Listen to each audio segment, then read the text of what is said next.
طلبہ السلام علیکم ورحمۃ اللہ وبرکاتہ۔ آپ کو معلوم ہے کہ ہم نذیر اکبر آبادی کی نظم بنجارہ نامہ پڑھتے، تو پچھلے بار ہم نے اس کے 3 بندوں کی تشریح پڑھی تھی، تو آپ وہ کھول کر دوبارہ بھی وہ 3 بند پڑھ سکتے اور ان کی تشریح دیکھ بھی سکتے ہیں۔ یہ نظم ایک طویل نظم ہے، تو آج ہم اس کے اگلے 3 بند یعنی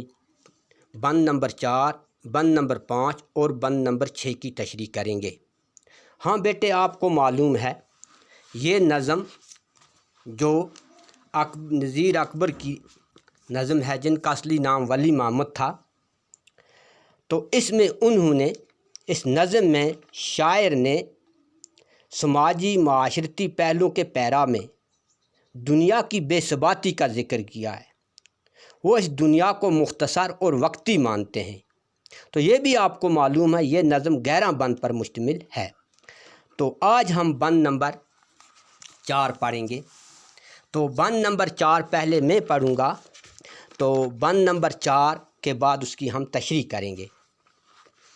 تو آپ اپنی کتاب بھی کھول کر صفحہ نمبر 156 نکالیں گے، تو اس پر بھی آپ یہ بند پڑھیں گے، کیونکہ یہ بند ان میں سے ہمیں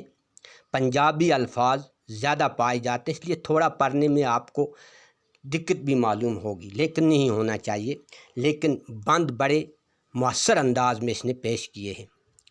ہر منزل میں اپنے ساتھ تیرے یہ جتنا ڈیرا ڈانڈا ہے، زر دام درم کا بانڈا ہے، بندوق سپر اور کھانڈا ہے،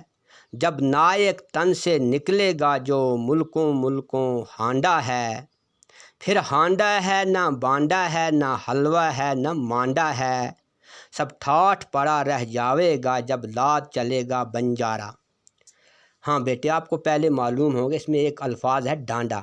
لکڑی کی چھڑی کو بولتے ہیں، ناؤ کے کھینا کو بھی بولتے ہیں جس سے ناؤ چلائی جاتی ہے۔ دوسرا اس میں آپ پڑھو گے بانڈا۔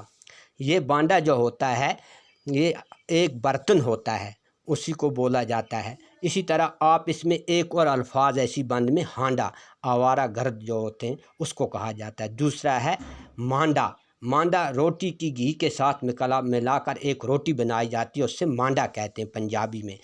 تو بنجارہ آپ کو معلوم ہے سوداگر کو کہتے ہیں، تجارت کو کہتے ہیں، بیاپار کو کہتے ہیں، ٹھاٹھ کہتے ہیں آن بان اور شان کو۔ پھر میں نظم کا اس بند کی تشریح کروں گا۔ اس بند میں شاعر فرماتے ہیں کہ اے انسان، جب تیرے جسم سے روح نکل جائے گا، جس نے تیرے ساتھ دور تک کا سفر کیا، ہر منزل میں تیرے ساتھ جتنا سارا سامان رہتا تھا، یہ روپیہ پیسہ ہتھیار یہ سب کچھ دھرے دھرے رہ جائے گا، پھر تو اکیلا ہوگا، تیرے پاس کچھ نہیں ہوگا، یہ سب حلوہ مانڈا یعنی ختم ہو جاوے گا، یہ شان شوکت کا لادا ہوا بوجھ جو آپ نے اپنے لیے بنایا یہیں پڑا رہ جائے گا، اور تجھے اس دنیا کو چھوڑنا ہی پڑے گا، تمہارے لیے یہ چیزیں کسی چیز بھی کام نہیں آئیں گی۔ اب ہم بند نمبر 5 پڑھیں گے۔ جب چلتے چلتے رستے میں یہ گونی تیری ڈل جاوے گی، ایک بدیا تیری مٹی پر پھر گھاس نہ چرنے جاوے گی، یہ کھیپ جو تو نے لادی ہے سب حصوں میں بٹ جاوے گی، دھن پوت جنوائی بیٹا کیا بنجارن پاس نہ آوے گی، سب ٹھاٹھ پڑا رہ جاوے گا جب لاد چلے گا بنجارہ۔ شاعر پہلے ان الفاظ کے کچھ معنی گونی، بار برداری جانور جس پر سامان لادا جاتا ہے، بدیا بیل، اچھا